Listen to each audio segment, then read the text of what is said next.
Les décideurs de la relation client, l'émission qui s'intéresse aux enjeux liés à la relation client, bien entendu. On s'intéresse aujourd'hui à un acteur historique et traditionnel, c'est La Poste. A tout de suite.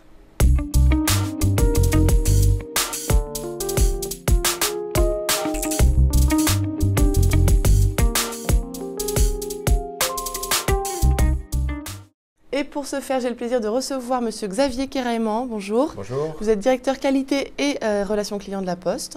On va revenir tout de suite sur vos fonctions. Et bien sûr, notre chroniqueur récurrent, Brendan Atral, cofondateur de Easyware. Bonjour Brendan. Bienvenue tous les deux sur ce plateau. La Poste, 4 métiers, le courrier, le colis express, la banque postale et l'enseigne La Poste.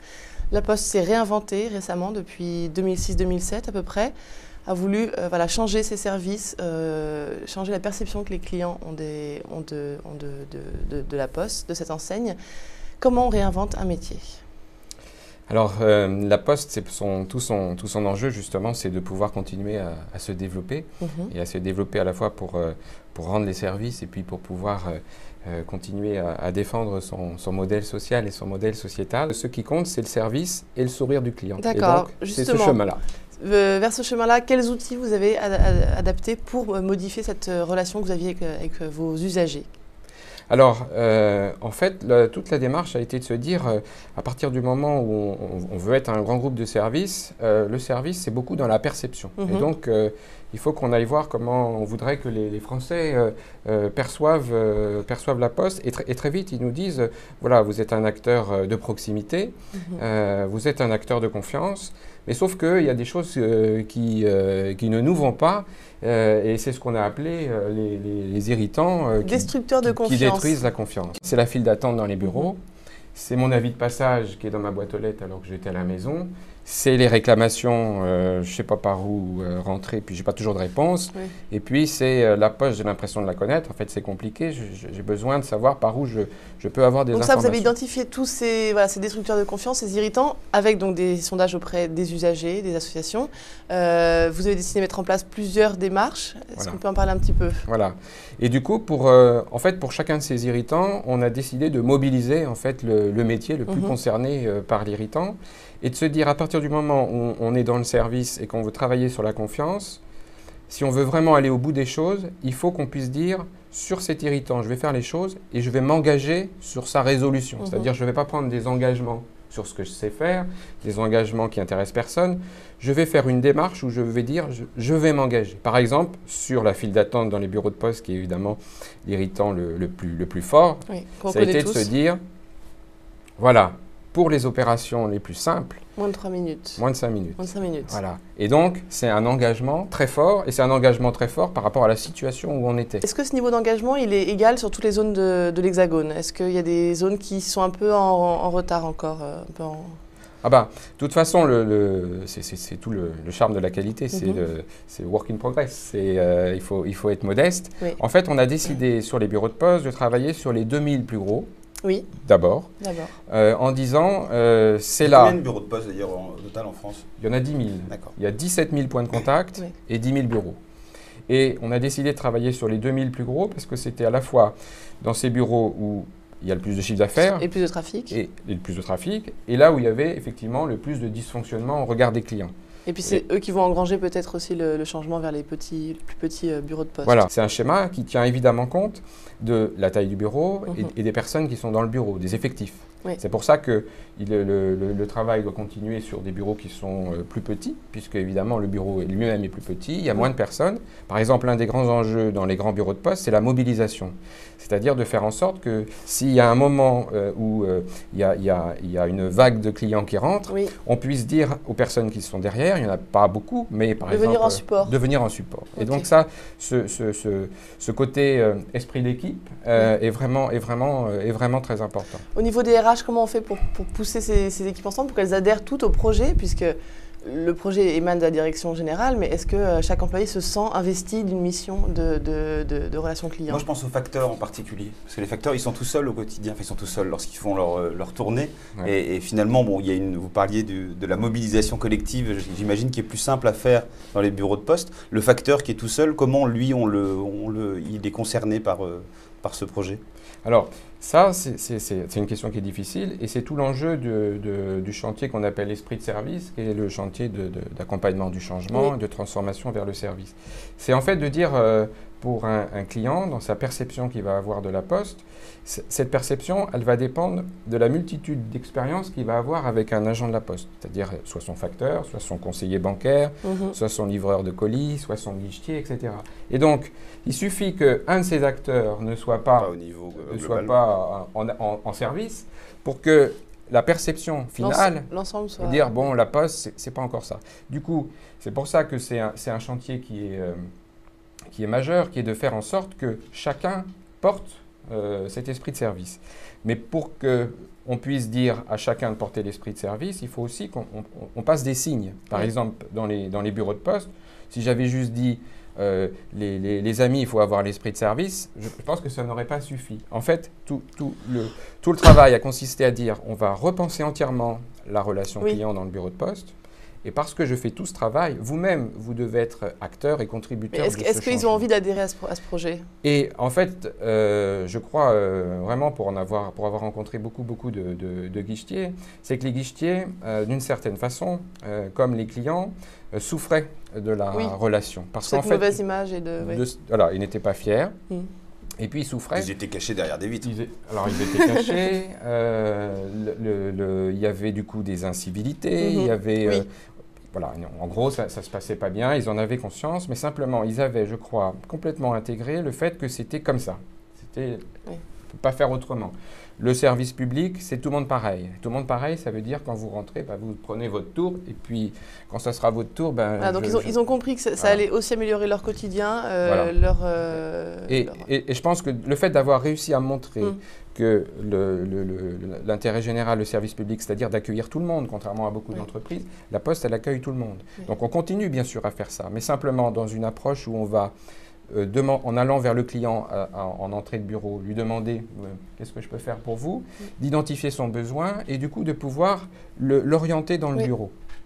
Et à partir de là, c'est sûr que l'agent qui vient dans le bureau, eh bien, il va jouer un rôle complètement différent. Il va aller avec le sourire. Ça crée un sourire vers le client. La relation est différente. Et donc, tout se passe plus facilement. Voilà. Et donc, j'ai l'impression, c'est ce qu'ils me disent, c'était pas évident. Au début, quand vous avez changé les horaires, tout ça, on vous en a voulu. Mais finalement, ça se passe mieux. Donc, on a moins le stress négatif. On est plus fier de ce qu'on fait. Et puis en plus, c'est plus intéressant parce qu'aujourd'hui, comme les opérations qui sont vraiment sans valeur ajoutée, on oriente le plus possible sur les automates. Moi, mon rôle, c'est être dans le conseil. Et ça, c'est quand même plus intéressant. Seulement, vous parliez des automates. Quels outils technologiques vous avez mis en place pour mieux gérer votre relation client? S'il y en a, parce que donc il y a les automates qui autonomisent le client, mais au-delà de ça, il y a des choses que vous avez mis en place pour...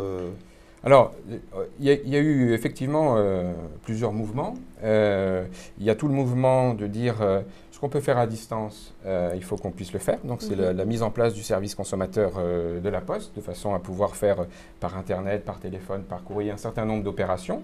Pas besoin de venir en bureau pour ce genre d'opération. Et puis, dans le bureau, là aussi, de permettre en fait au client d'être plus d'être plus autonome, de pouvoir faire ce qu'il a envie en termes de libre-service et d'automates. Et donc, des automates pour le métier en partie courrier, et puis plus de distributeurs automatiques d'argent, mais plus intelligents pour déposer les chèques, etc. On a mis en place tout ça de façon à dire, voilà, pour toutes ces opérations-là, on vous encourage en fait à faire ces opérations sur les automates qui marchent bien. Et moi, dans mes standards de service, je demande à chaque guichetier le matin de bien vérifier, bien sûr, que tous les automates fonctionnent. Ça, c'est pour la relation client de proximité. Pour la distance, vous avez mis en place donc, un outil Facebook, bien entendu, 3 comptes Twitter qui ont chacun leur spécificité, une plateforme commune d'appel pour tout ce qui est réclamation, demande, information. On en parlait tout à l'heure, vous avez souhaité l'internaliser, cette plateforme. Pourquoi ce choix? Alors, le grand chantier du service consommateur multicanal, c'est évidemment un chantier très important pour nous parce qu'en fait, le client voit la Poste comme un grand groupe unique et derrière, en fait, vous avez, comme vous l'avez très bien dit, plusieurs métiers. Donc, tout l'enjeu, c'est d'arriver à faire en sorte que pour le métier, il y ait une voie unique. Donc ça a été l'exercice, qui est un exercice très technique, monter des plateaux téléphoniques. On a 800 000 appels par mois, par exemple, sur les plateaux. C'est un exercice, évidemment, de haute voltige. Et évidemment, on travaille aussi pour que la personne qui sera au téléphone ait aussi l'esprit de service dans la façon dont elle va vous prendre en charge. Et voilà. Mais ça a un coût, parce que vous avez dû former ces acteurs-là qui répondent aux plateformes téléphoniques. Est-ce que ça n'aurait pas été plus judicieux, mais c'est une vraie question, d'externaliser ça, parce que vous aurez des équipes qui auraient été déjà formées, habituées à cette mission-là, et auxquelles vous aurez pu aussi transmettre l'objectif de la Poste, enfin le projet. Ouais. Alors en fait, l'un des moteurs très forts de la Poste, c'est de dire on doit moderniser mais sans se renier. On a des valeurs très fortes à la Poste et on va construire la Poste de demain avec les postiers d'aujourd'hui. Et donc, si je dis ces mots très forts, c'est parce qu'en fait, une des choses qui sont mises en avant en interne, c'est le modèle social de la Poste. Et ce modèle social, c'est justement de ne laisser personne au bord du chemin. Et comme vous l'avez bien dit en début d'interview, la Poste est dans un grand mouvement de transformation. Oui. Il y a des endroits sur le territoire où les organisations doivent évoluer. Et par exemple, si on prend l'exemple des plateformes téléphoniques, c'est la fermeture de certains centres de tri la nuit qui a fait qu'un certain nombre de personnes étaient donc en recherche de nouvelles perspectives. Et donc, ce sont ces personnes-là qui ont accepté de venir sur les centres d'appel, sur les plateaux téléphoniques, qui ont eu 15 semaines de formation et qui sont on va dire particulièrement suivi par le management, parce que c'est un métier qui est très exigeant. Mais j'ai des belles histoires qu'on me raconte sur le fait que de passer d'un travail finalement peu valorisant dans un centre de tri la nuit sur une plateforme téléphonique en relation avec l'ensemble des Français, c'est plutôt positif. Et comment vous gérez du coup les enjeux du fait que vous ayez internalisé votre plateforme de centre d'appel? Il y a parfois des enjeux, j'imagine, de débordement pour bien gérer les latents, parce que moi si j'appelle le 3631, il me semble que c'est le numéro auquel il faut appeler si vous n'êtes pas satisfait. Potentiellement, j'imagine que vous êtes fixé des indicateurs de service sur le fait que j'attende pas trop longtemps. Comment vous gérez justement ces flux pour faire en sorte que finalement, quelle que soit l'heure à laquelle j'appelle, je sois sûr de ne pas attendre plus de 15-20 secondes ou 3 sonneries qui est le… Voilà. On a essayé de faire des plateaux qui peuvent accepter en fait des trafics importants. La question, elle est vraiment importante au mois de décembre, au moment où il y a énormément d'appels, au moment du colis, au moment du Père Noël, savoir où est le Père Noël. Et donc là, il y a à la Poste une filiale qui est en charge de faire si nécessaire par rapport au débordement. Donc aujourd'hui, tout est fait pour vraiment pouvoir maîtriser ce flux et être dans une qualité de service à travers la certification de service. D'accord. Donc vous avez un retour de vos clients, enfin des usagers, un retour de vos collaborateurs, des collaborateurs de la Poste. Par rapport à la concurrence, comment vous vous placez aujourd'hui? Est-ce que ça va être suffisant pour vous garder la place que vous aviez d'acteur traditionnel auprès des nouveaux entrants? Quand on est dans ce secteur du service, ce qui fait toute la difficulté, c'est que justement, chacun compare sans cesse, est en expérience client permanente, sort de son train, de la boutique téléphone, va à la poste, voire à la pharmacie, etc. Et donc, on est dans cette comparaison permanente. Alors, c'est un exercice de tous les jours, aussi parce que, comme on le disait tout à l'heure, il y a une multitude d'acteurs du service à la Poste. Et donc, c'est tout ce travail sur le management, sur la formation. Par exemple, on a 30 000 guichetiers à la Poste. Il y en a déjà 25 000 qui ont eu la formation qu'on appelle service gagnant pendant 2 jours. Voilà, et donc c'est de continuer. Et puis, c'est de plus en plus de faire connaître, et ça, on a des moments au territoire, de faire connaître ce qui se passe autour de nous, de façon là aussi à vraiment ouvrir la Poste sur l'extérieur et de dire, vous voyez, tout le monde est dans cette course à la qualité du service. Et donc, forcément, si nous, on est décalé, ça va se voir tout de suite. Donc, il faut continuer avec nos spécificités, avec les enjeux qui sont liés en fait au volume. Hein. Vous avez des milliards de lettres, vous avez des millions de colis, vous avez 2 millions de Français qui rentrent tous les jours dans un bureau de poste et vous avez à peu près 11 millions de clients qui utilisent les comptes de la Banque Postale. À chaque fois, pour toutes ces actions-là, c'est un moment où on va dire ouais, c'était bien, c'était… Voilà. Il faut pas laisser un secteur entacher la performance d'un autre. Absolument, voilà. Parce que c'est l'ensemble qui va dire oui, la Poste c'est un grand groupe de services. À chaque fois que je suis en relation avec quelqu'un de la Poste, ça se passe bien. Ça, c'est sûr. Oui. Les grands groupes de services publics, on va terminer avec ça, qui ont basculé dans le privé, il y en a d'autres, hein, on pense à EDF, SNCF. Est-ce que vous inspirez de leur démarche? Est-ce qu'ils se sont inspirés de la vôtre? Est-ce que vous consultez entre vous des échanges de bonnes pratiques? Alors, on n'a pas basculé dans le privé, on a basculé dans la concurrence. Voilà. C'est important parce que c'est vrai que ça fait partie du modèle et de la posture de la Poste. Hein.